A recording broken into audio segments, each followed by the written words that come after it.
September 2024. At a YC event last week, Brian Chesky gave a talk that everyone who was there will remember. Most founders I talked to afterwards said it was the best they'd ever heard. Ron Conway, for the first time in his life, forgot to take notes. I'm not going to try to reproduce it here. Instead, I want to talk about a question it raised. The theme of Brian's talk was that the conventional wisdom about how to run larger companies is mistaken. As Airbnb grew, well-meaning people advised him that he had to run the company in a certain way for it to scale. Their advice could be optimistically summarized as hire good people and give them room to do their jobs. He followed this advice and the results were disastrous. So he had to figure out a better way on his own, which he did partly by studying how Steve Jobs ran Apple. So far, it seems to be working. Airbnb's free cash flow margin is now among the best in Silicon Valley.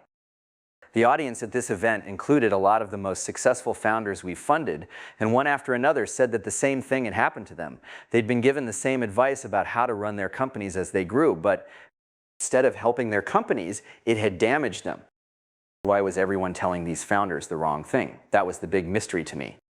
And after mulling it over for a bit, I figured out the answer. What they were being told was how to run a company you hadn't founded, how to run a company if you're merely a professional manager. But this MO is so much less effective that to founders it feels broken. There are things founders can do that managers can't, and not doing them feels wrong to founders, because it is. In effect, there are two different ways to run a company, founder mode and manager mode. Till now, most people, even in Silicon Valley, have implicitly assumed that scaling a startup meant switching to manager mode. But we can infer the existence of another mode from the dismay of founders who've tried it, and the success of their attempts to escape from it. There are, as far as I know, no books specifically about founder mode. Business schools don't know it exists. All we have so far are the experiments of individual founders who've been figuring it out for themselves. But now that we know what we're looking for, we can search for it. I hope in a few years founder mode will be as well understood as manager mode. We can already guess at some of the ways it will differ. The way managers are taught to run companies seems to be like modular design in the sense that you treat subtrees of the org chart as black boxes. You tell your direct reports what to do and it's sort of up to them to figure out how. But you don't get involved in the details of what they do. That would be micromanaging them, which is bad. Hire good people and give them room to do their jobs. Sounds great when it's described that way, doesn't it? Except in practice, judging from the report of founder after founder, what this often turns out to mean is hire professional fakers and let them drive the company into the ground. One theme I noticed both in Brian's talk and when talking to founders afterward was the idea of being gaslit. Founders feel like they're being gaslit from both sides by the people telling them they have to run their companies like managers and by the people working for them when they do. Usually when everyone around you disagrees with you, your default assumption should be that you're mistaken. But this is one of the rare exceptions. VCs who haven't been founders themselves don't know how founders should run companies, and C-level execs as a class includes some of the most skillful liars in the world.